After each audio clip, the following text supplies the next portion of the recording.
ना बहुत ही कम लोगों को ये बात पता होगी कि आप लोगों ने शायद ये सुना हो कि सुदामा ने कन्हैया से झूठ बोला तो कन्हैया ने सुदामा को श्राप दे दिया। यही सुना आप लोगों ने?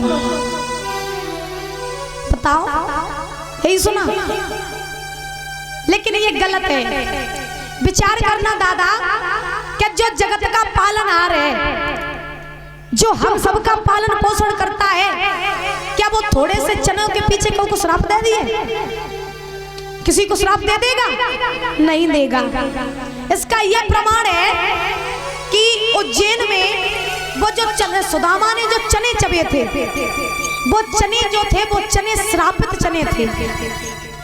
उन चनों को ये श्राप लगा था कि जो कोई भी वो चने खाएगा वो निर्धन हो जाएगा। अब किसने दिया था, कैसे लगा था, ये हम विस्तार से आप लोगों को बताए दे रहे। माफ करें, समय तो कुछ ज्यादा ही हो रहा, लेकिन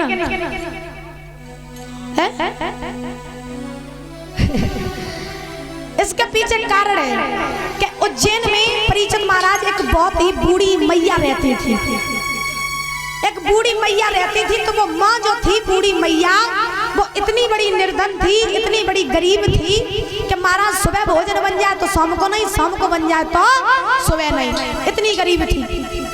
बेचारी भीख मांग करके गुजर चलाती थी।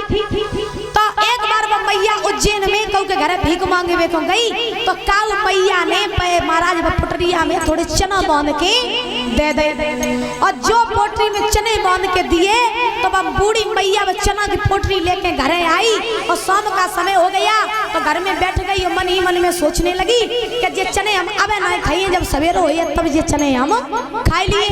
तो उनने वह पोटरी बांध के महाराज अपनी तकिया के नीचे रख ले, और तकिया के नीचे रख के सोए गई। जैसे ही वो बूढ़ी मैया सोई तो रात के समय चोर आए, चोरी करवे काजी, तो चोर और तो काऊ के घर नहीं गए, महाराज वे चोर बई मैया के घर में घुसी आई।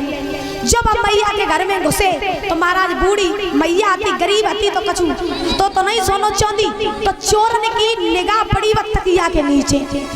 अब जो तकिया के नीचे निगाह पड़ी तो चोर कहने लगे डुकरिया है तो होशियार, सोनो चांदी तकिया के नीचे धर के पत्ते। अब महाराज चोरों ने क्या किया कि वो जो चने की पोटली थी वो उठा ली और उठा करके वहां से भाग गई।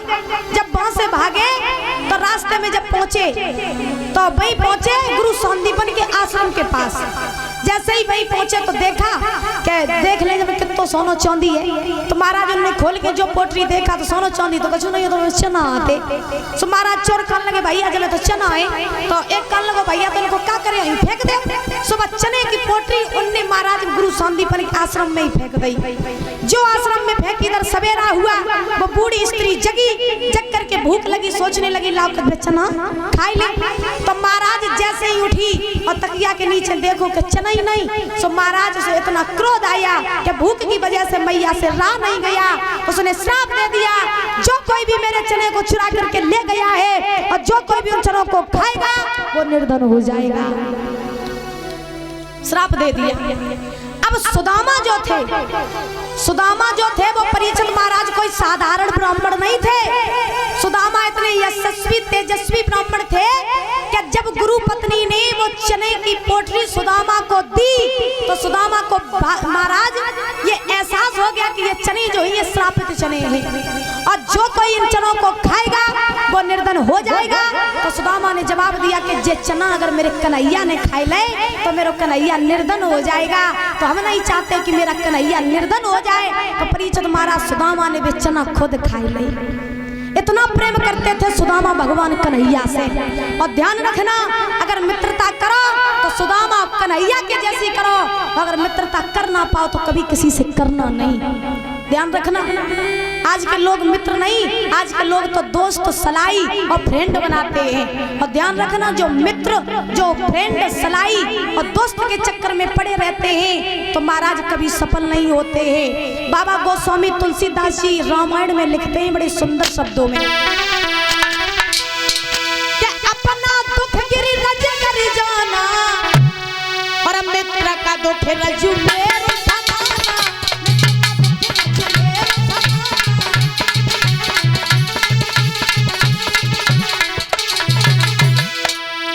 स्वामी तुलसीदास जी ने लिखा, अपना दुख गिर रज कर जाना और मित्र का दुख रजु मेरु समाना। मित्र ऐसा बनाओ जिसका अगर दूसरे मित्र के ऊपर संकट आ जाए तो वो मित्र उसका संकट अपने ऊपर ले ले, अपने मित्र के संकट में पहाड़ की तरह खड़ा रहे, ऐसा होना चाहिए मित्र। अपना दुख गिर रज कर जाना और मित्र का दुख रजु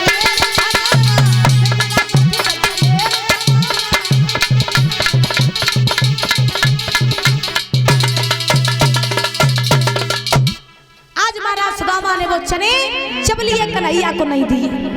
अब दोनों बालक परीक्षित महाराज आए आश्रम में। आने के बाद में लकड़ियां रखी, धीरे धीरे समय व्यतीत हुआ, दोनों बालकों की शिक्षा पूरी हुई। जब दोनों बालकों की शिक्षा पूरी हुई तो भगवान कन्हैया जो थे वो अपने धाम को आ गए, सुदामा जो थे वो अपने धाम को चले गए। जाने के बाद में सुदामा ने विवाह किया सुशीला नाम की कन्या के साथ।